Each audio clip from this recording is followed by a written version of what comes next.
I dag så er jeg i skoven. Der er skønt vejr. Der ligger stadigvæk lidt sne, som I kan se. Og grunden til at jeg er i skoven, der kan I se her bagved.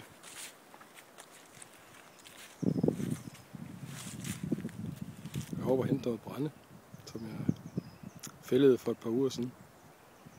Og det nye trækdyr gør det rigtig godt. Man bruger ikke så meget diesel, så faktisk så har den brugt lige så lidt diesel, som Volvoen gør, når den kører bedst. Og herinde, ja, man kan måske lige skimte det. Der ligger der mere brænde, der skal med hjem. Men lige nu, der holder jeg frokostpause. Ja, her er jeg så ved at prøve at lave min første runde brændestabel.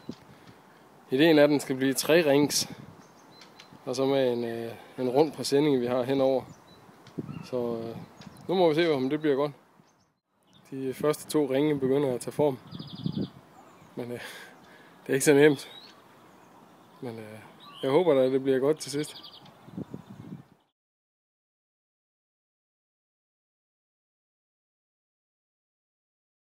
Nu har vi revet den yderste ring ned. Fordi vi har været ved at læse os til, hvordan det skal gøres. Og der skal sådan en kant under, sådan at det hele kommer til at hælde ind af. Det er ligesom det, der sådan skal låse. Og sørge for, at den ikke falder sammen. Så hvis den skrider, så skrider den ind. Og så har jeg så i øvrigt fået resten af familien ud og hjælpe. Så nu går det forhåbentlig hurtigt fremad igen.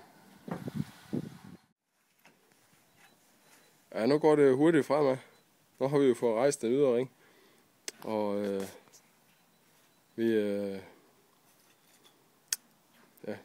det går hældningen, men den skal sådan justeres løbende. Så. Men det går stærkt. Synes du, det er spændende, Storm? Storm, han går og finder bænkebider. Noget af træet, der er der bænkebider. Og de er lidt spændende. Først var det lidt farlige, men nu er de sjove. Ja, Storm han er også farlig, ikke? Storm, kan du sige som en farlig tiger? Ja. Og brændestablen, den begynder for alvor at tage form nu. Så med de 3 ringe. En her. Og en her. Og så i midten, hvor vi bare er begyndt at kaste det. Ja, så er brændestakken færdig.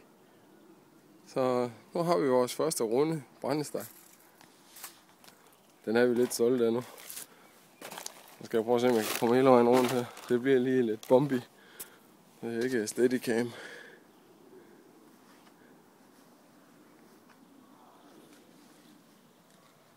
Men ja, så er der forhåbentlig brænde til næste fyringssæson.